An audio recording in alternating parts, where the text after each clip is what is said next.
Hey there gamers, welcome back to the Board Game Co channel, and today we have a preview of Sheol. Hey there gamers, it's Professor Meg here, and welcome back to the Board Game Co channel. Today we have a preview of Sheol. Now this is a current GameFound campaign, so you can check out the link down below for everything that they have planned. This is a sponsored preview, and this is also a prototype copy in front of me, so all rules, components, things like that are subject to change. Now this is a 2.0 version of itself, so some of these components are existing ones, some of them are new things, so all of that is a bit subject to change, but it's going to give you a great sense of the game, and if you'd like to see exactly how the game plays, you can check out a link down below as well for a gameplay on the channel between Alex and I. Now, Sheol is going to be a cooperative game where players are going to be playing as these different scouts, and they're also going to have servo droids, so it's going to be a team made up of those two different things, and you're going to be trying to complete these different missions. Now, there's a ton of lore to this game. There are these books that will have you lead into the different missions, but you're also going to be interacting with different cards that are going to have just a bunch of quirky things for you to go through. So with that being said, players are going to be trying to go through these different missions and accomplish whatever tasks they need to do. It's going to have certain prompts for you that you'll be able to move on to the next progression point in the mission when you trigger that specific thing. But on top of that, you're going to be trying to protect your capital city and fight off these waves of enemies, because this is going to be one of those games that has a ton of spawn points and constant overwhelming waves of enemies that are trying to come in and attack your capital while you're trying to protect it. Now, this is a two-player game set up with two different scouts as well as two servo droids, and this is going to be at the end of a mission to give you a sense of what the different light streams are going to look like, because players are going to be placing out these different tiles from their capital city, which is going to be an area for them to walk along. You are able to go out into the darkness. As you can see, there are plenty of shadows lurking in the darkness, but that is going to be quite dangerous for players, so you're going to want to be placing out these different paths and then moving along them. So at the beginning of the game, you're going to have them all inside of a bag like this, and you're going to be able to start drafting them from a group of 5, but once there aren't any remaining and all that is left on the board, you're going to start drawing them up from the board from certain spots. So as you can see, there are only so many tiles, meaning that it's going to be an extremely tight game for where you're trying to place these out. Now, all of these discs here are going to be enemies that are still shrouded. So you don't know exactly what type of enemy it is, and you need to do a particular action to uncover them. And once you do so, you know which of the shadows they are for you to be attacking. But before that happens, they're all going to be secret over here. So just to give you a sense of everything on the board, these shadows, whether they are unveiled or not, are going to be all moving toward this capital city to do damage here. As you can see, it's already sustained 2 points of damage. Meanwhile, players are going to be trying to place out these different paths, attack the different enemies. The paths will also work as barriers for the enemies and take damage before being destroyed, but ultimately you are trying to complete your different missions, which is going to be your actual goal. Now, this game has a lot of game to it, so I'm going to give you a general overview of all of the different things that you're trying to do throughout the game, but just know that this is a very general overview and that there is a lot to this game. So if it is something that you're interested in, definitely be sure to check out the link down below to the GameFound page so you can see everything that they have planned and intended for the game and other videos that you're able to check out, because there is just a lot to this one.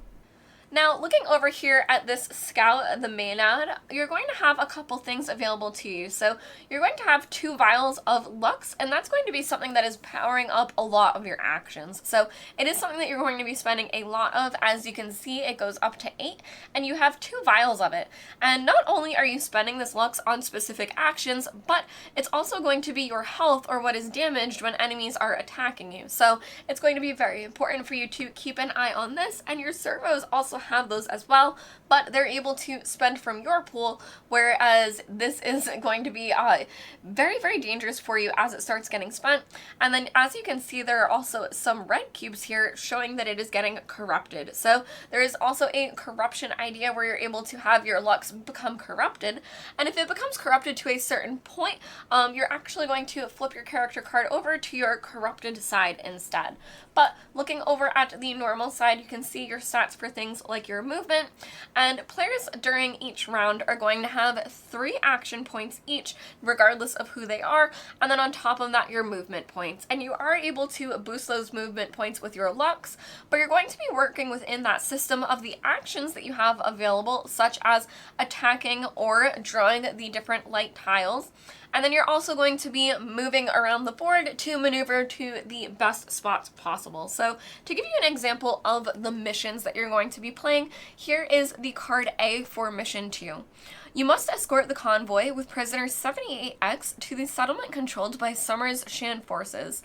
The convoy must follow the safe route that you plotted with a strobe team and HQ. As long as the card remains in play at the end of the scout phase, move the convoy a maximum of 3 spaces along the light stream, which again, the light stream is going to be connected from these tiles here. It must be connected back to the capital for it to count. And then you would you would reveal card F, which is another one of these. But the main goal is the convoy's much reach spot H4, and then you would flip over to card B. So H4 is going to be over here, and that's where where the players are trying to get the convoy to reach. So as you can see, that is just the first card in the mission, and the mission is going to have you continuing to flip through these, trying to do different things to get you to progress throughout the story before hopefully reaching a good finale. If not, players could be defeated by losing all of their health or things like that, but ultimately you are trying to complete the mission to move on to the next one. Players are going to be spending all of their available action points going back and forth without a particular turn order, so all players are able to do their actions at the same time together, spending all of your action points not only to attack these different enemies, as well as drafting the light tiles and building out these different movement areas for yourself, sometimes moving into the darkness if you need to. You're going to be uncovering certain areas such as outposts as well, and there are going to be points of interest that you're going to interact with. So there's going to be a whole lot on the board, especially as you start progressing throughout the game, for you to maneuver around and interact with, including picking up resources that are dropped from enemies along the board. Now here, as you can see, this scout outpost was something that was uncovered. Normally these tiles start off covered, and you have to spend an action point to flip them over to reveal what they are, and then you're going to have certain actions that you're able to do within that area. So you are able to do actions that will have you discarding cards and then performing certain things, but all of them are going to have a special thing for that area as well. So all of these locations you're going to be able to interact with, but where your action economy is so tight trying to deal with the hordes of enemies, you're really going to have to pick and choose which things you can reach and what to go for. Now there are also these points of interest here that you're able to interact with, and when you do so, you're going to draw one of these cards here, and they're going to give you a goal for you to do. After that, you're going to be able to draw a treasure, which is going to be your reward for doing so.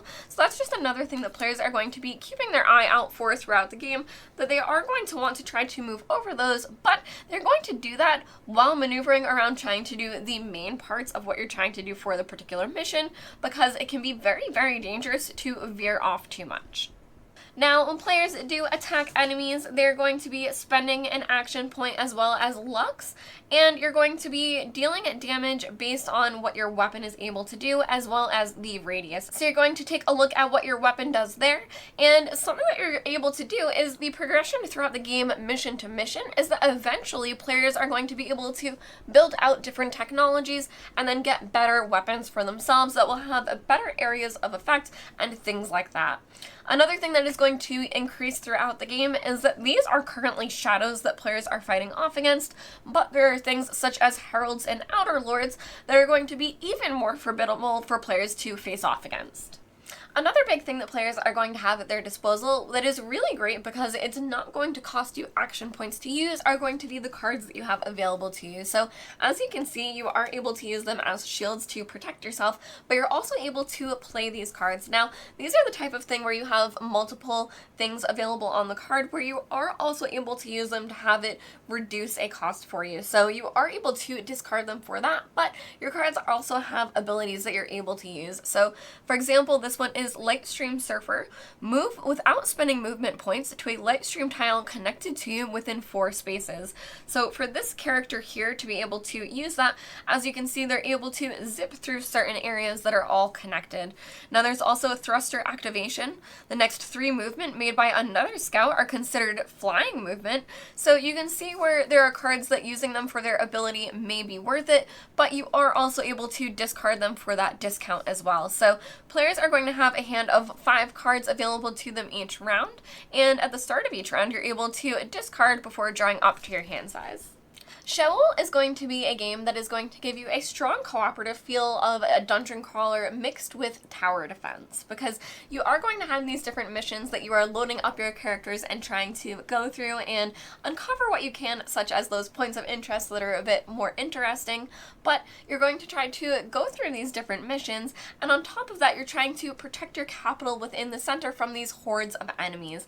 This is a game where you can expect to have lots and lots of enemies continuously spawning and trying to move toward that capital city, making it very dangerous for you to ignore an area that really needs to be protected. So it is going to give you that very strong cooperative feel where all players are really going to have something to do, whether you're working toward the direct mission or fighting off these different enemies, or perhaps even just setting up for a stronger turn later. Everything is going to really be important, because at the end of the day, that lux that you have, you only have 2 vials, and you do need it to take your actions, so you are going to be spending it to do a lot of different things, but if you run out, it's very, very bad, so you don't want that to happen. Now, there are different things that you're going to be able to uncover throughout the game that will give you a little bit of lux back. It's not very common, but there are going to be a few items that you're able to interact with that is going to be able to help with that, but overall, it's something that you're really going to have to pay attention to. This has been a preview of Sheol, but as a reminder, if you'd like to see exactly how this game plays, there will be a gameplay on the channel as well with Alex and I for Mission 2. So you can check out the game found link down below for everything that they have planned. I've been Professor Meg. Thank you all for watching the Board Game Co channel, and I'll see you next time. Bye!